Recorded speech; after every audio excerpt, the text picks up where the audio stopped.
ఇందిరమ్మ రాజ్యం రావాలని స్థానిక శాసనసభ్యుడిగా ఆనాటి పిసిసి అధ్యక్షులు ఈనాటి గౌరవ ముఖ్యమంత్రి రేవంత్ రెడ్డి గారిని మీ శాసనసభ్యుడిగా అద్భుతమైన మెజార్టీతో గెలిపించుకోవటమే కాకుండా మీ అందరి కోరిక మేరకు ఆ భగవంతుడు దీవెనలతో తెలంగాణ రాష్ట్రంలో ఇందిరమ్మ రాజ్యం రావటమే కాకుండా మీ శాసనసభ్యులు మనందరి అన్న రేవంత్ రెడ్డి గారు కూడా ఈ రాష్ట్రానికి ముఖ్యమంత్రి అయిన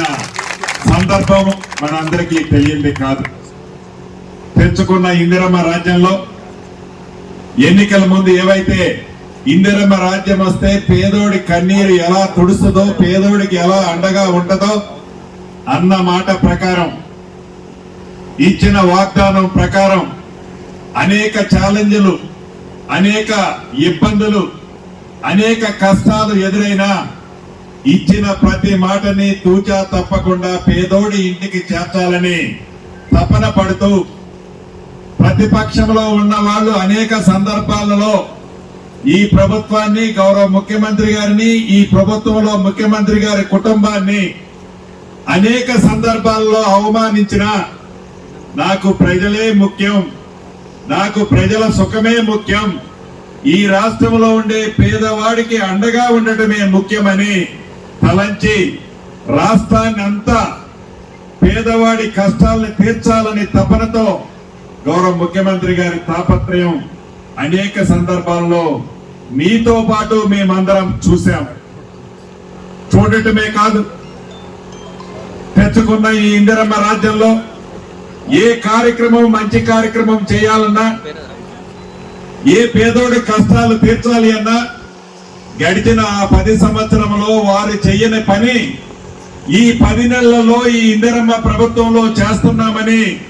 ఆక్రోశంతో, కక్షతో పేదవాడికి మంచి జరిగితే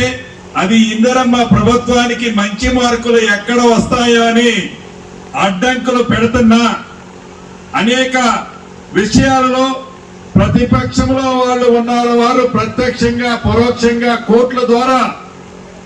ఆటంకాలు కలిగిస్తున్నా ధనిక తెలంగాణ రాష్ట్రాన్ని 8,19,000 కోట్ల రూపాయలు అప్పు చేసిన తల తాకట్టు పెట్టైనా చెప్పిన ప్రతి మాటని చిత్తశుద్ధితో పేదవాడికి అందించిన దాంట్లో భాగమే ఈ భూభారత వారి కార్యక్రమం కూడా. ఎవరైనా చట్టాలు చేస్తే, ఎవరైనా ఇంటి పెద్ద ఒక మంచి నిర్ణయాలు తీసుకుంటే ఆ కుటుంబానికి మంచి జరిగే నిర్ణయాలు తీసుకుంటారు. చట్టాలు చేస్తే అంతకు ముందున్న చట్టాల కంటే ఇది బ్రహ్మాండంగా ఉందిరా ఈ చేసిన చట్టం, ఈ చట్టం వల్ల మనకి చాలా మంచి జరిగిందిరా, శభాషురా అని నలుగురు పొగిడేటట్టు చేస్తారు. కానీ ఆనాడు ఆ పెద్దలు ఆ తర్వాత చేసిన చట్టం, ఆ 2020 చట్టం పేదవాడు కన్నీరు తుడచడం కాదు కదా, పేదవాడిని, రైతన్నని, భూములున్న ఆసాములని ఆతాల పాతాల లోకానికి ఆ చట్టం ద్వారా తొక్కారు అనేది ముమ్మాటికి నిజం. ఆ నిజము కాబట్టే 2023 డిసెంబర్లో జరిగిన ఎన్నికల్లో ఇందిరమ్మ ప్రభుత్వాన్ని తెలంగాణ రాష్ట్రంలో ప్రజలు నమ్మి తీసుకొచ్చారు. కాబట్టి ఆ చట్టాన్ని మార్చాలని, మార్చిన చట్టం ఒక రేవంత్ రెడ్డి గారికో, ఒక పొంగులేటి శ్రీనివాస్ రెడ్డి గారికో, కేబినెట్ మంత్రులకో, కాంగ్రెస్ పార్టీకో మంచి జరిగితే సరిపోదు. గ్రామీణ ప్రాంతంలో, గూడాలలో, తండాలలో ఉండే ప్రతి పేదవాడికి భరోసా కల్పించి, భద్రత కల్పించే చట్టాన్ని తేవాలని తాపత్రయపడి ఈ భూభారత చట్టాన్ని 6 నిమిషాలు అనేక రాత్రులు నిద్రపోకుండా మిత్రులు సునీల్ గారు కానీ, పెద్దల కోదండరెడ్డి గారు కానీ, మన అధికారులు కానీ, అనేక మంది మేధావులు కష్ట ఫలితమే వీరందరూ కలిసి సృష్టించింది ఈ భూభారతి 2025 చట్టం. చట్టం చేయడమే కాదు, ఆనాడు 2020 చట్టానికి ఈ 2025 భూభారత చట్టానికి ఎన్ని తేడాలున్నాయో కళ్ళుండి కూడా కళ్ళు మూసుకొని నాకు ఏమీ కనపడటం లేదని ఏదైతే ప్రతిపక్షాలు ఇంకా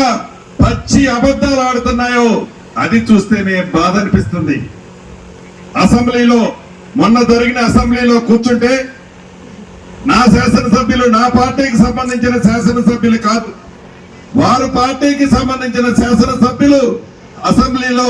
నేను కూర్చున్న బెంచి పక్కన వచ్చి కూర్చొని నన్ను అడిగేది ఏందయ్యా అంటే, ధరణిలో మా భూమి ఎక్కలేదన్నా, నా బిడ్డ భారతి బదులు భరత్ రెడ్డి అని పడ్డదన్నా, నా భూమి